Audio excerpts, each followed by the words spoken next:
ಭಾರತದ ಜನರು ಎಷ್ಟೋ ತರದ ಪ್ರಾಡಕ್ಟ್ಸ್ ಗಳನ್ನ ಖರೀದಿ ಮಾಡ್ತಾರೆ. ಆದ್ರೆ ಅದರಲ್ಲಿ ಕೆಲ ಪ್ರಾಡಕ್ಟ್ಸ್ ಗಳನ್ನ ಬಹಿರಂಗವಾಗಿ ತಗೊಳ್ಳೋದಾಗ್ಲಿ ಅದ್ರ ಬಗ್ಗೆ ಮಾತಾಡೋದನ್ನಾಗ್ಲಿ ಮಾಡೋದಕ್ಕೆ ಸಂಕೋಚ ಮುಜುಗರನ ಪಡ್ತಾರೆ. ಅಂತ ಪ್ರಾಡಕ್ಟ್ ಗಳಲ್ಲೇ ಒಂದು ಇನ್ನರ್ ವೇರ್ ಅಂದ್ರೆ ಒಳ ಉಡುಪುಗಳು. ನಮ್ಮ ದೇಶದಲ್ಲಿ ಇಂಥ ಪ್ರಾಡಕ್ಟ್ಸ್ ಗಳನ್ನ ತಯಾರಿಸಿ ಮಾರಿ ಅದರಿಂದ ಲಾಭ ಮಾಡಿ ಸಕ್ಸಸ್ ಆಗೋದು ತುಂಬಾನೇ ಕಷ್ಟ.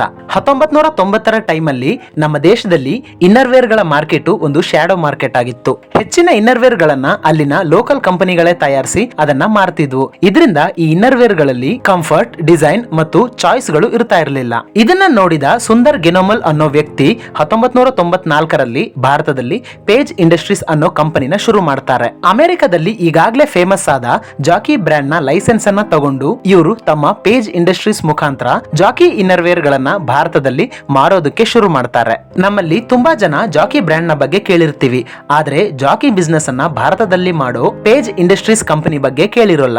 ಪೇಜ್ ಇಂಡಸ್ಟ್ರೀಸ್ ಇನ್ನರ್ ವೇರ್ ಗಳ ಬಗ್ಗೆ ಮಾತಾಡೋಕೆ ಮುಜುಗರ ಪಡುವಂತ ಭಾರತ ದೇಶದಲ್ಲಿ ಜಾಕಿ ಬ್ರ್ಯಾಂಡ್ ಅನ್ನ ಸಕ್ಸಸ್ ಮಾಡೋದೇ ಅಲ್ಲದೆ ಸಾವಿರಾರು ಕೋಟಿ ಲಾಭನೂ ಮಾಡ್ತಾ ಇದೆ. ಅಷ್ಟೇ ಅಲ್ಲದೆ ಈ ಕಂಪನಿಯ ಷೇರು ಬರೀ 15 ವರ್ಷದಲ್ಲಿ 290 ರೂಪಾಯಿಯಿಂದ 53,000ಕ್ಕೆ ಬೆಳೆದು ಭಾರತದಲ್ಲೇ ಅತಿ ದುಬಾರಿಯ ಷೇರುಗಳಲ್ಲಿ ಒಂದು ಅಂತ ಅನ್ನಿಸ್ಕೊಳ್ಳುತ್ತೆ. ಈ ವಿಡಿಯೋದಲ್ಲಿ ನಾನು ಜಾಕಿ ಕಂಪನಿಯ ಜೊತೆಗೆ ಜಾಕಿ ಬ್ರ್ಯಾಂಡ್ ಭಾರತದಲ್ಲಿ ಇಷ್ಟೊಂದು ಫೇಮಸ್ ಆಗೋದಕ್ಕೆ ಕಾರಣವಾದ ಪೇಜ್ ಇಂಡಸ್ಟ್ರೀಸ್ ನ ಕಂಪ್ಲೀಟ್ ಸ್ಟೋರಿನ ಈ ವಿಡಿಯೋದಲ್ಲಿ ಹೇಳ್ತೀನಿ. 1876ರಲ್ಲಿ ಸ್ಯಾಮ್ಯುಯಲ್ ಟಿ ಕೂಪರ್ ಅನ್ನೋರು ಅಮೆರಿಕದಲ್ಲಿ ಕೂಪರ್ಸ್ ಇನ್ಕಾರ್ಪೊರೇಷನ್ ಅನ್ನೋ ಒಂದು ಬಟ್ಟೆ ಬಿಸ್ನೆಸ್ ಅನ್ನ ಶುರು ಮಾಡ್ತಾರೆ. ಮುಂದೆ 1934ರಲ್ಲಿ ಡಿಸೈನರ್ ಆದ ಆರ್ಥರ್ ನೀಬ್ಲರ್ ಅವರಿಗೆ ಫ್ರಾನ್ಸ್ ನಿಂದ ಒಂದು ಪೋಸ್ಟ್ ಕಾರ್ಡ್ ಬರುತ್ತೆ. ಅದರಲ್ಲಿ ಒಬ್ಬ ವ್ಯಕ್ತಿ ಬಿಕನಿ ಆಕಾರದ ಬಿಗಿಯಾದ ಸ್ವಿಮ್ಮಿಂಗ್ ಬಟ್ಟೆನ ಧರಿಸಿರ್ತಾನೆ. ಇದರಿಂದ ಸ್ಫೂರ್ತಿ ಪಡೆದು ವೈ ಆಕಾರದ ಇನ್ನರ್ ವೇರ್ ಅನ್ನ ಡಿಸೈನ್ ಮಾಡ್ತಾರೆ. ಇದಕ್ಕೆ ಹಾರ್ಸ್ ರೇಸಿಂಗ್ ಜಾಕಿ ಅಂದ್ರೆ ಕುದುರೆ ಸವಾರಿ ಜಾಕಿಗಳ ಮೇಲೆ ಇದಕ್ಕೆ ಜಾಕಿ ಬ್ರೀಫ್ ಅನ್ನೋ ಹೆಸರನ್ನ ಕೊಟ್ಟು ಮಾರೋದಕ್ಕೆ ಶುರು ಮಾಡ್ತಾರೆ. ಈ ಜಾಕಿ ಬ್ರೀಫ್ ಇನ್ನರ್ ವೇರ್ ಗಳು ಅದೆಷ್ಟು ಫೇಮಸ್ ಆಯಿತು ಅಂದ್ರೆ 1971ರಲ್ಲಿ ಈ ಕಂಪನಿ ಕೂಪರ್ಸ್ ಇನ್ಕಾರ್ಪೊರೇಷನ್ ಅನ್ನೋ ಹೆಸರನ್ನೇ ತೆಗೆದು ಜಾಕಿ ಇಂಟರ್ನ್ಯಾಷನಲ್ ಇನ್ಕಾರ್ಪೊರೇಷನ್ ಅನ್ನೋ ಹೆಸರನ್ನ ಇಟ್ಕೋತಾರೆ. ಈ ಕಂಪನಿ ಅಮೆರಿಕದಲ್ಲಿ ಶುರುವಾಗಿ ಬರ್ತಾ ಬರ್ತಾ ಪ್ರಪಂಚದ ಎಷ್ಟೋ ದೇಶಗಳಲ್ಲಿ ತನ್ನ ಬಿಸ್ನೆಸ್ ಅನ್ನ ಶುರು ಮಾಡುತ್ತೆ. ಹೀಗೆ 1973ರಲ್ಲಿ ಜಾಕಿ ಕಂಪನಿ ಭಾರತದಲ್ಲೂ ತನ್ನ ಬಿಸ್ನೆಸ್ ಅನ್ನ ಶುರು ಮಾಡಬೇಕು ಅಂತ ಅಂದ್ಕೊಳ್ಳುತ್ತೆ. ಆದ್ರೆ ಭಾರತದಲ್ಲಿ ಆಗ FERA foreign exchange regulation act ಅನ್ನೋ ಕಾನೂನಿತ್ತು. ಈ ಕಾನೂನಿನ ಪ್ರಕಾರ ವಿದೇಶಿ ಕಂಪನಿಗಳು ಭಾರತದಲ್ಲಿ ಬಿಸ್ನೆಸ್ ಮಾಡಬೇಕಂದ್ರೆ ತಮ್ಮ ಓನರ್ಶಿಪ್ ಅನ್ನ ಬರೀ 40%ಗೆ ಸೀಮಿತ ಮಾಡ್ಕೋಬೇಕು.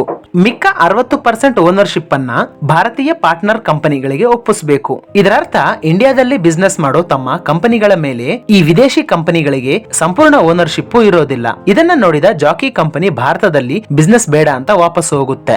ಮುಂದೆ 1991ರಲ್ಲಿ ಭಾರತ ಆರ್ಥಿಕ ಸುಧಾರಣೆಗಳನ್ನ ತಂದು ವಿದೇಶಿ ಕಂಪನಿಗಳು ಭಾರತದಲ್ಲಿ ನಿರ್ಭೀತಿಯಿಂದ ತಮ್ಮ ಬಿಸ್ನೆಸ್ ಅನ್ನ ಮಾಡ್ಕೊಳ್ಳೋ ಅವಕಾಶ ಮಾಡಿಕೊಡುತ್ತೆ. ಇದೇ ಸರಿಯಾದ ಟೈಮು ಅಂತ ಜಾಕಿ ಕಂಪನಿ ಭಾರತದಲ್ಲಿ ತಮ್ಮ ಬಿಸ್ನೆಸ್ ಅನ್ನ ಮಾಡೋಕೆ ಒಬ್ಬ ಲೈಸೆನ್ಸ್ಡ್ ಪಾರ್ಟ್ನರ್ ಅನ್ನ ಹುಡುಕೋಕೆ ಶುರು ಮಾಡುತ್ತೆ.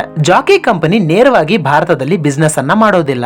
ಇಲ್ಲಿನ ಯಾವ್ದಾದ್ರೂ ಒಂದು ಕಂಪನಿಗೆ ತಮ್ಮ ಲೈಸೆನ್ಸ್ ಅನ್ನು ಕೊಟ್ಟು ಭಾರತದಲ್ಲೇ ತಮ್ಮ ಪ್ರಾಡಕ್ಟ್ಸ್ ಗಳನ್ನ ತಯಾರಿಸಿ ಅದನ್ನ ಈ ಕಂಪನಿಗಳ ಮುಖಾಂತರ ಮಾರುತ್ತೆ. 1994ರಲ್ಲಿ ಜಾಕಿ ಕಂಪನಿ ಸುಂದರ್ ಗೆನೋಮಲ್ ಅನ್ನೋ ಫಿಲಿಪೀನ್ ಬಿಸ್ನೆಸ್ ಮೆನ್ ಗೆ ತಮ್ಮ ಭಾರತದ ಲೈಸೆನ್ಸ್ ಅನ್ನ ಕೊಡ್ತಾರೆ. ಈ ಸುಂದರ್ ಗೆನೋಮಲ್ ಅನ್ನೋರು ಭಾರತೀಯ ಮೂಲ ಇರೋ ಒಬ್ಬ ಫಿಲಿಪೀನ್ ಬಿಸ್ನೆಸ್ ಮ್ಯಾನ್. ಇವರ ತಂದೆ ಫಿಲಿಪೀನ್ ದೇಶದಲ್ಲಿ ಟೆಕ್ಸ್ಟೈಲ್ ಬಿಸ್ನೆಸ್ ಅನ್ನ ಮಾಡ್ತಿದ್ರು. 1959ರಲ್ಲಿ ಇವರು ಜಾಕಿ ಕಂಪನಿಯಿಂದ ಲೈಸೆನ್ಸ್ ಅನ್ನ ತಗೊಂಡು ಫಿಲಿಪೀನ್ಸ್ ದೇಶದಲ್ಲಿ ಜಾಕಿ ಕಂಪನಿಯ ಬಟ್ಟೆಗಳನ್ನ ಸಪ್ಲೈ ಮಾಡ್ತಾ ಬಿಸ್ನೆಸ್ ಅನ್ನ ಮಾಡ್ತಿರ್ತಾರೆ. ಜಾಕಿ ಕಂಪನಿ ಈ ಸುಂದರ್ ಗೆನೋಮಲ್ ಕುಟುಂಬಕ್ಕೆ ತಮ್ಮ ಭಾರತದ ಲೈಸೆನ್ಸ್ ಅನ್ನ ಕೊಡೋದಕ್ಕೆ ಕಾರಣ ಜಾಕಿ ಕಂಪನಿ ಈಗಾಗಲೇ ಸುಂದರ್ ಗೆನೋಮಲ್ ಕುಟುಂಬದ ಜೊತೆ 30 ವರ್ಷದ ಒಳ್ಳೆ ಬಿಸ್ನೆಸ್ ರಿಲೇಶನ್ಶಿಪ್ ಇತ್ತು. ಇದರಿಂದಲೇ ತುಂಬಾ ವರ್ಷದಿಂದ ಫಿಲಿಪೈನ್ಸ್ ದೇಶದಲ್ಲಿ ಜಾಕಿ ಪಾರ್ಟ್ನರ್ಸ್ ಆಗಿದ್ದ ಗೆನೋಮಲ್ ಕುಟುಂಬಕ್ಕೆ ಭಾರತದ ಲೈಸೆನ್ಸ್ ಅನ್ನು ಕೊಡ್ತಾರೆ. 1994ರಲ್ಲಿ ಸುಂದರ್ ಗೆನೋಮಲ್ ಭಾರತದಲ್ಲಿ ಜಾಕಿ ಪ್ರಾಡಕ್ಟ್ಸ್ ಗಳನ್ನ ತಯಾರಿಸೋಕೆ ಪೇಜ್ ಇಂಡಸ್ಟ್ರೀಸ್ ಅನ್ನೋ ಕಂಪನಿನ ಶುರು ಮಾಡ್ತಾರೆ. ಈ ಕಂಪನಿ ಭಾರತದ ಮಾರ್ಕೆಟ್ ಗೆ ತಕ್ಕ ಹಾಗೆ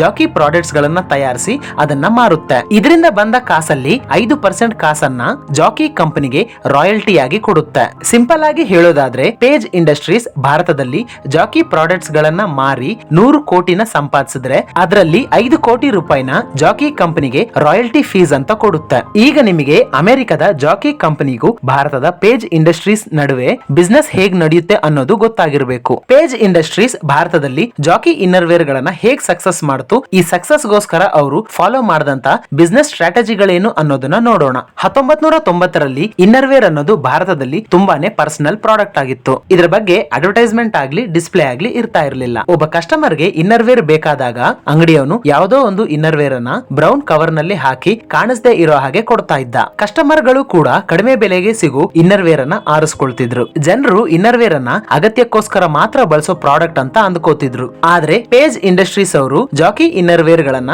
ಭಾರತದಲ್ಲಿ ಒಂದು ಆಸ್ಪಿರೇಷನಲ್ ಪ್ರಾಡಕ್ಟ್ ಆಗಿ ಲಾಂಚ್ ಮಾಡ್ತಾರೆ. ಅಂದ್ರೆ ಜನರು ಜಾಕಿ ಇನ್ನರ್ ವೇರ್ ಗಳನ್ನ ಬರೀ ಅಗತ್ಯಕ್ಕೋಸ್ಕರ ಅಲ್ಲದಿರ ತಮ್ಮ ಪ್ರೆಸ್ಟೀಜ್ ಗೋಸ್ಕರ, ಕಂಫರ್ಟ್ ಗೋಸ್ಕರ, ಹಾಗೆ ತಾವೊಂದು ಪ್ರೀಮಿಯಂ ಪ್ರಾಡಕ್ಟ್ ಗಳನ್ನ ಧರಿಸ್ತಿದೀವಿ ಅನ್ನೋ ಫೀಲ್ ಗೋಸ್ಕರ ಖರೀದಿ ಮಾಡ್ತಾರೆ. ಇದನ್ನ ಆಸ್ಪಿರೇಷನ್ ಬ್ರ್ಯಾಂಡ್ ಆಗಿ ಬೆಳೆಸೋದಕ್ಕೆ ಪೇಜ್ ಇಂಡಸ್ಟ್ರೀಸ್ 3 ಸ್ಟ್ರಾಟಜಿಗಳನ್ನ ಬಳಸುತ್ತೆ: ಬ್ರ್ಯಾಂಡಿಂಗ್, ಪ್ರೈಸಿಂಗ್ ಮತ್ತು ಪೊಸಿಷನಿಂಗ್. ಜಾಕಿ ಬ್ರ್ಯಾಂಡ್ ಭಾರತದಲ್ಲಿ ಲಾಂಚ್ ಆಗಿತ್ತು 1991ರ ಲಿಬರಲೈಸೇಷನ್ ಆದ್ಮೇಲೆ. ಆಗಷ್ಟೇ ಭಾರತದ ಮಾರ್ಕೆಟ್ ಪ್ರೀಮಿಯಂ ಮತ್ತು ಇಂಟರ್ನ್ಯಾಷನಲ್ ಬ್ರ್ಯಾಂಡ್ ಗಳಿಗೆ ತೆರಕೋತಿತ್ತು. ಆಗ ಜನರು ವಿದೇಶಿ ಪ್ರಾಡಕ್ಟ್ಸ್ ಗಳನ್ನ ಬಳಸೋದು ಪ್ರೆಸ್ಟೀಜ್ ಅಂತ ಭಾವಿಸ್ತಾ ಇದ್ರು. ಪೇಜ್ ಇಂಡಸ್ಟ್ರೀಸ್ ಕಂಪನಿ ಭಾರತೀಯರ ಈ ಸೆಂಟಿಮೆಂಟ್ ಅನ್ನೇ ಕ್ಯಾಶ್ ಮಾಡ್ಕೊಳ್ಳುತ್ತೆ. ಪೇಜ್ ಇಂಡಸ್ಟ್ರೀಸ್ ತಮ್ಮ ಜಾಕಿ ಅಡ್ವರ್ಟೈಸ್ಮೆಂಟ್ ನ ಮುಖಾಂತರ ಈ ಪ್ರಾಡಕ್ಟ್ ಅನ್ನ ಒಂದು ಪ್ರೀಮಿಯಂ ಪ್ರಾಡಕ್ಟ್ ಹಾಗೆ ಇಂಟರ್ನ್ಯಾಷನಲ್ ಪ್ರಾಡಕ್ಟ್ ಅಂತ ತೋರಿಸುತ್ತೆ. ಇದೇ ಕಾರಣಕ್ಕೆ ಇದುವರೆಗೂ ಪೇಜ್ ಇಂಡಸ್ಟ್ರೀಸ್ ತಮ್ಮ ಜಾಕಿ ಅಡ್ವರ್ಟೈಸ್ಮೆಂಟ್ ಅನ್ನ ಯಾವುದೇ ಭಾರತೀಯ ಸೆಲೆಬ್ರಿಟಿ ಕೈಯಲ್ಲಿ ಮಾಡಿಸಿಲ್ಲ. ಎರಡನೇ ಸ್ಟ್ರಾಟಜಿ ಪ್ರೈಸಿಂಗ್. ಪೇಜ್ ಇಂಡಸ್ಟ್ರೀಸ್ ತಮ್ಮ ಜಾಕಿ ಪ್ರಾಡಕ್ಟ್ ಗಳನ್ನ ಬರೀ ಪ್ರೀಮಿಯಂ ಸೆಗ್ಮೆಂಟ್ ನಲ್ಲಿ ಇಡ್ಲಿಲ್ಲ. ತಮ್ಮ ಪ್ರಾಡಕ್ಟ್ಸ್ ಅನ್ನ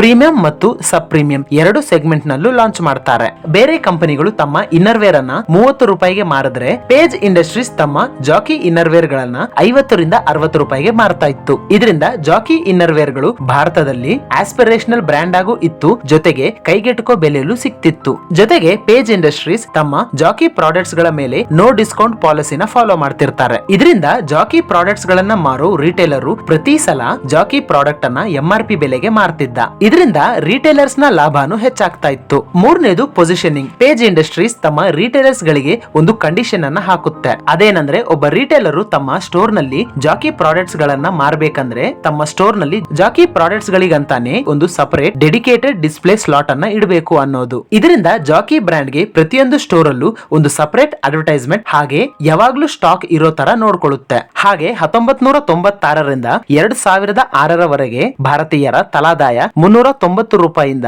800 ರೂಪಾಯಿಗೆ ಹೆಚ್ಚಿರುತ್ತೆ. ಅಂದ್ರೆ ಭಾರತೀಯರ ತಲಾದಾಯ ದುಪ್ಪಟ್ಟಾಗಿರುತ್ತೆ. ಈ ಅಡ್ವಾಂಟೇಜ್ ಪೇಜ್ ಇಂಡಸ್ಟ್ರೀಸ್ ಗೆ ಒಂದು ವರವಾಗುತ್ತೆ. ಇನ್ನು ಎರಡನೇ ಮುಖ್ಯ ಕಾರಣ ನೋಡೋದಾದ್ರೆ ಸಪ್ಲೈ ಚೈನ್ ಅಡ್ವಾಂಟೇಜ್. 1990ರಲ್ಲಿ ಭಾರತದಲ್ಲಿ ಲಕ್ಸ್, ಕೋಜಿ ಮತ್ತು ರೂಪಾ ಕಂಪನಿಗಳು ತಮ್ಮ ಇನ್ನರ್ ವೇರ್ ಗಳನ್ನ ಮೀಡಿಯಂ ಕ್ವಾಲಿಟಿಗೆ ಕಡಿಮೆ ಬೆಲೆಗೆ ಕೊಡ್ತಾ ಇದ್ರು. ಇವರ ಪ್ರಾಡಕ್ಟ್ ಗಳಲ್ಲಿ ಸ್ವಲ್ಪನೇ ಡಿಸೈನ್ ಗಳು ಹಾಗೂ ಸೈಜ್ ಗಳು ಇರ್ತಾ ಇದ್ವು. ಹಾಗೆ ಇವರ ಇನ್ನರ್ ವೇರ್ ಗಳನ್ನ ಥರ್ಡ್ ಪಾರ್ಟಿ ಕಂಪನಿಗಳ ಜೊತೆ ತಯಾರಿಸಿಕೊಳ್ತಿದ್ರು. ಆದ್ರೆ ಪೇಜ್ ಇಂಡಸ್ಟ್ರೀಸ್ ಅವರು ಮೊದಲಿಂದಲೂ ತಮ್ಮ ಇನ್ನರ್ ವೇರ್ ಗಳ ಕ್ವಾಲಿಟಿಗಳ ಮೇಲೆ ತುಂಬಾನೇ ಗಮನ ಹರಿಸ್ತಿದ್ರು. ಗೆನೋಮಲ್ ಕುಟುಂಬಕ್ಕೆ ಈಗಾಗಲೇ ಬಟ್ಟೆ ಬಿಸಿನೆಸ್ ನಲ್ಲಿ 30ಕ್ಕೂ ಹೆಚ್ಚು ವರ್ಷಗಳ ಎಕ್ಸ್ಪೀರಿಯನ್ಸ್ ಇತ್ತು. ಇದರಿಂದ ಇವ್ರ ಹತ್ರ ಈಗಾಗಲೇ ಹೊಸ ಟೆಕ್ನಾಲಜಿ ಮತ್ತು ರಿಸರ್ಚ್ ಅಂಡ್ ಡೆವಲಪ್ಮೆಂಟ್ ಯೂನಿಟ್ ಇತ್ತು. ಇವರು ತಮ್ಮ ಪ್ರಾಡಕ್ಟ್ಸ್ ಗಳನ್ನ ತಯಾರಿಸೋಕೆ ಥರ್ಡ್ ಪಾರ್ಟಿಗಳ ಮೇಲೆ ಡಿಪೆಂಡ್ ಆಗದಿರಾ ತಮ್ಮದೇ ಸ್ವಂತ ಮ್ಯಾನುಫ್ಯಾಕ್ಚರಿಂಗ್ ಯೂನಿಟ್ ಗಳನ್ನ ಶುರು ಮಾಡ್ತಾರೆ. ಇದರಿಂದ ಇವ್ರಿಗೆ ಕಾಸು ಉಳಿತಾಯ ಆಗ್ತಾ ಇತ್ತು, ಹಾಗೆ ಇನ್ನರ್ ವೇರ್ ಗಳ ಕ್ವಾಲಿಟಿನೂ ಹೆಚ್ಚಾಗಿ ಇರ್ತಾ ಇತ್ತು. ಪೇಜ್ ಇಂಡಸ್ಟ್ರೀಸ್ ಸಕ್ಸಸ್ ಆಗೋದಕ್ಕೆ ಮತ್ತೊಂದು ಕಾರಣ ಅವರು ತಮ್ಮ ಎಂಪ್ಲಾಯೀಸ್ ಗಳನ್ನ ನೋಡ್ಕೊಂಡಿದ್ದ ರೀತಿ. 2000 ಇಸ್ವಿಯ ನಂತರ ಭಾರತದಲ್ಲಿ ತುಂಬಾನೇ ಲೇಬರ್ ಸ್ಟ್ರೈಕ್ ಗಳು ನಡೆಯುತ್ತೆ. ಇದರಿಂದ ಎಷ್ಟೋ ಕಂಪನಿಗಳಿಗೆ ಲಾಸ್ ಆಗುತ್ತೆ. ಇದನ್ನ ನೋಡಿ ಪಾಠ ಕಲ್ತಂತ ಪೇಜ್ ಇಂಡಸ್ಟ್ರೀಸ್ ತಮ್ಮ ಎಂಪ್ಲಾಯಿಗಳ ಯೋಗಕ್ಷೇಮಕ್ಕೆ ಇನ್ವೆಸ್ಟ್ಮೆಂಟ್ ಅನ್ನ ಮಾಡುತ್ತೆ. ಕಾರ್ಮಿಕರಿಗಂತಲೇ ಲೇಬರ್ ವೆಲ್ಫೇರ್ ಆಫೀಸರ್ಸ್ ಗಳನ್ನು ನೇಮಿಸ್ತಾರೆ. ತಮ್ಮ ಎಂಪ್ಲಾಯೀಸ್ ಗಳಿಗೆ ಫ್ರೀ ಫುಡ್, ಫ್ರೀ ಟ್ರಾನ್ಸ್ಪೋರ್ಟೇಷನ್ ಹಾಗೆ ಫ್ರೀ ಮೆಡಿಕಲ್ ಫೆಸಿಲಿಟೀಸ್ ಅನ್ನು ಕೊಡ್ತಿದೆ. ಈ ಎಲ್ಲಾ ಸೌಲಭ್ಯಗಳಿಂದಲೇ ಈ ಕಂಪನಿಯ ಕಾರ್ಮಿಕರು ಯಾವತ್ತಿಗೂ ಕಂಪನಿಯ ವಿರುದ್ಧ ಸ್ಟ್ರೈಕ್ ಅನ್ನ ಮಾಡಲಿಲ್ಲ. ಅದು ಅಲ್ಲದೆ ಈ ಕಂಪನಿಯ ಒಟ್ಟು ಕಾರ್ಮಿಕರಲ್ಲಿ 88% ಕಾರ್ಮಿಕರು ಮಹಿಳೆಯರೇ ಆಗಿದ್ದಾರೆ. ಪೇಜ್ ಇಂಡಸ್ಟ್ರೀಸ್ ಸಕ್ಸಸ್ ಆಗೋದಕ್ಕೆ ಫಾಲೋ ಮಾಡಿದಂತ ಮೂರನೇ ಮುಖ್ಯ ಸ್ಟ್ರಾಟಜಿ ಅಂದ್ರೆ ಡಿಸ್ಟ್ರಿಬ್ಯೂಷನ್ ಮಾಡೆಲ್. 1990ರಲ್ಲಿ ಇನ್ನರ್ ವೇರ್ ಕಂಪನಿಗಳು ತಮ್ಮ ಪ್ರಾಡಕ್ಟ್ಸ್ ಗಳನ್ನ ಮಾರ್ಕೊಳ್ಳೋದಕ್ಕೆ ಹೋಲ್ಸೇಲರ್ ಗಳನ್ನ ಕಾಂಟ್ಯಾಕ್ಟ್ ಮಾಡ್ತಾ ಇದ್ರು. ಈ ಹೋಲ್ಸೇಲರ್ ಗಳು ಇಂಥ ಎಷ್ಟೋ ಇನ್ನರ್ ವೇರ್ ಬ್ರ್ಯಾಂಡ್ ಗಳನ್ನ ಒಟ್ಟೊಟ್ಟಿಗೆ ತಮ್ಮ ರಿಟೇಲರ್ಸ್ ಗಳಿಗೆ ಕೊಟ್ಟು ಮಾರ್ಕೋತಿದ್ರು. ಇದರಿಂದ ಇನ್ನರ್ ವೇರ್ ಬ್ರ್ಯಾಂಡ್ ಗಳಿಗೆ ತಮ್ಮ ಪ್ರಾಡಕ್ಟ್ ರಿಟೇಲರ್ ಅಂಗಡಿಲಿ ಹೇಗೆ ಡಿಸ್ಪ್ಲೇ ಆಗ್ತಿದೆ ಅನ್ನೋದು ಗೊತ್ತಾಗ್ತಿರ್ಲಿಲ್ಲ. ಹಾಗೆ ಇವರು ತಮ್ಮ ಪ್ರಾಡಕ್ಟ್ ಗಳ ಮೇಲಿನ ಕಂಟ್ರೋಲ್ ಅನ್ನ ಕಳ್ಕೋತಿದ್ರು. ಆದ್ರೆ ಜಾಕಿ ಕಂಪನಿ ಒಂದು ಆಸ್ಪಿರೇಷನಲ್ ಬ್ರ್ಯಾಂಡ್ ಆಗಿದ್ರಿಂದ ಈ ಮಾರ್ಗನ ಬಳಸ್ಕೊಳ್ದಿರ ತಮ್ಮದೇ ಒಂದು ಇನೋವೇಟಿವ್ ಮಾರ್ಗನ ಬಳಸ್ತಾರೆ. ಪೇಜ್ ಇಂಡಸ್ಟ್ರೀಸ್ ತಮ್ಮ ಜಾಕಿ ಇನ್ನರ್ ವೇರ್ಸ್ ಗಳನ್ನ 3 ಮುಖ್ಯ ಚಾನೆಲ್ಸ್ ಗಳಿಂದ ಡಿಸ್ಟ್ರಿಬ್ಯೂಟ್ ಮಾಡ್ತಾ ಇದ್ರು. ಒಂದು ಮಧ್ಯಮ ವರ್ಗದ ಕಸ್ಟಮರ್ ಗಳಿಗೋಸ್ಕರ ಫ್ಯಾಮಿಲಿ ಓನ್ಡ್ ರಿಟೇಲರ್ ಸ್ಟೋರ್ ಗಳನ್ನ ಆರಿಸ್ಕೊಳ್ತಾರೆ. ಎರಡನೇದು ಮತ್ತು ಮೂರನೇದು ಹೈ ಇನ್ಕಮ್ ಕಸ್ಟಮರ್ ಗಳನ್ನ ಟಾರ್ಗೆಟ್ ಮಾಡಿ ಮಲ್ಟಿ ಬ್ರ್ಯಾಂಡ್ ಔಟ್ಲೆಟ್ಸ್ ಮತ್ತು ಎಕ್ಸ್ಕ್ಲೂಸಿವ್ ಜಾಕಿ ಸ್ಟೋರ್ ಗಳ ಮುಖಾಂತರ ತಮ್ಮ ಇನ್ನರ್ ವೇರ್ಸ್ ಗಳನ್ನ ಮಾರ್ತಿದ್ರು. ಮೊದಲು ಜಾಕಿ ಕಂಪನಿ ರಿಟೇಲರ್ಸ್ ಗಳ ಹತ್ರ ತಮ್ಮ ಬ್ರ್ಯಾಂಡ್ ನ ಇನ್ನರ್ ವೇರ್ ಗಳನ್ನ ಸ್ಪೆಷಲ್ ಆಗಿ ಮಾರೋದಕ್ಕೆ ಬೇಡ್ಕೊಳ್ಳುತ್ತೆ. ಆದ್ರೆ ಬರ್ಬರ್ತಾ ರಿಟೇಲರ್ಸ್ ಗಳೇ ಜಾಕಿ ಪ್ರಾಡಕ್ಟ್ಸ್ ಗಳನ್ನ ಸೇಲ್ ಮಾಡೋದಕ್ಕೆ ಉತ್ಸುಕರಾಗ್ತಾರೆ. ಯಾಕಂದ್ರೆ ಯಾಕಂದ್ರೆ ಜಾಕಿ ಈಗಾಗ್ಲೇ ಒಂದು ಫೇಮಸ್ ಬ್ರ್ಯಾಂಡ್ ಅಂತ ಗೊತ್ತಾಗಿ ಇದನ್ನ ಮಾರೋದು ಸುಲಭ, ಹಾಗೆ ರಿಟೇಲರ್ಸ್ ಗಳಿಗೂ ಇದು ಹೆಚ್ಚಿನ ಲಾಭನ ತಂದು ಕೊಡ್ತಿತ್ತು. VIP ರೂಪಾದಂತ ಕಂಪನಿಗಳು ರಿಟೇಲರ್ ಗೆ 25% ಮಾರ್ಜಿನ್ ಅನ್ನು ಕೊಟ್ಟು ಜಾಕಿ ಕಂಪನಿ ಬರೀ 20% ಮಾರ್ಜಿನ್ ಅನ್ನ ಕೊಟ್ಟರು. ಜಾಕಿ ಕಂಪನಿಗಿದ್ದ ಹೈ ಪ್ರೈಸ್ ಟ್ಯಾಗ್ ನ ಕಾರಣದಿಂದ ಒಬ್ಬ ರಿಟೇಲರ್ ಜಾಕಿ ಕಂಪನಿಯ ಪ್ರಾಡಕ್ಟ್ಸ್ ಗಳಿಂದಲೇ ಹೆಚ್ಚಿನ ಲಾಭನ ಮಾಡ್ತಿದ್ದ.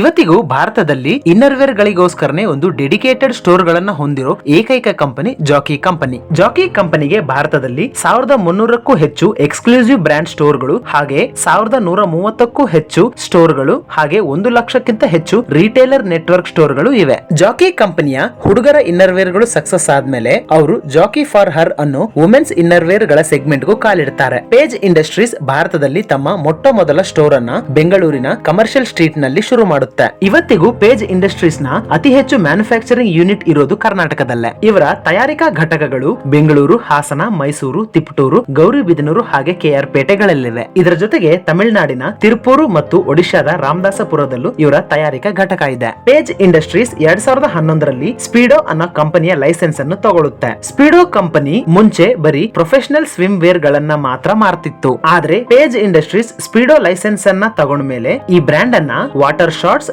ಗಾಗಲ್ಸ್, ಫಿಟ್ನೆಸ್ ಗೇರ್ ನಂತ ಎಷ್ಟೋ ಪ್ರಾಡಕ್ಟ್ಸ್ ಗಳಿಗೂ ಎಕ್ಸ್ಪ್ಯಾಂಡ್ ಮಾಡ್ತಾರೆ. ಫ್ರೆಂಡ್ಸ್, ಇದಾಗಿತ್ತು ಜಾಕಿ ಮತ್ತು ಪೇಜ್ ಇಂಡಸ್ಟ್ರೀಸ್ ನ ಕಂಪ್ಲೀಟ್ ಸ್ಟೋರಿ. ನೀವು ಈ ವಿಡಿಯೋ ಇಂದ ಹೊಸ ವಿಷಯ ತಿಳ್ಕೊಂಡಿದ್ರೆ ಈ ವಿಡಿಯೋಗೆ ಜಸ್ಟ್ ಒಂದು ಲೈಕ್ ಅನ್ನು ಕೊಟ್ಟು ನಮ್ಮ ಚಾನೆಲ್ ಅನ್ನ ತಪ್ಪದೆ ಸಬ್ಸ್ಕ್ರೈಬ್ ಮಾಡ್ಕೊಳ್ಳಿ. ನಿಮಗೆ ಪೇಜ್ ಇಂಡಸ್ಟ್ರೀಸ್ ಅನ್ನೋ ಕಂಪನಿ ಬಗ್ಗೆ ಈ ವಿಡಿಯೋ ನೋಡೋಕ್ಕಿಂತ ಮುಂಚೆನೆ ಗೊತ್ತಿದ್ರೆ ಎಸ್ ಅಂತ ಟೈಪ್ ಮಾಡಿ. ಒಂದು ವೇಳೆ ಈ ವಿಡಿಯೋ ನೋಡಾದ್ಮೇಲೆ ಗೊತ್ತಾದ್ರೆ ಕೆಳಗೆ ಕಮೆಂಟ್ ಬಾಕ್ಸ್ ನಲ್ಲಿ ಥ್ಯಾಂಕ್ಸ್ ಅಂತ ಟೈಪ್ ಮಾಡಿ. ಇಂಥದ್ದೇ ಇಂಟ್ರೆಸ್ಟಿಂಗ್ ಕಾಂಟೆಂಟ್ ಜೊತೆ ಮುಂದಿನ ವಿಡಿಯೋದಲ್ಲಿ ಸಿಗೋಣ.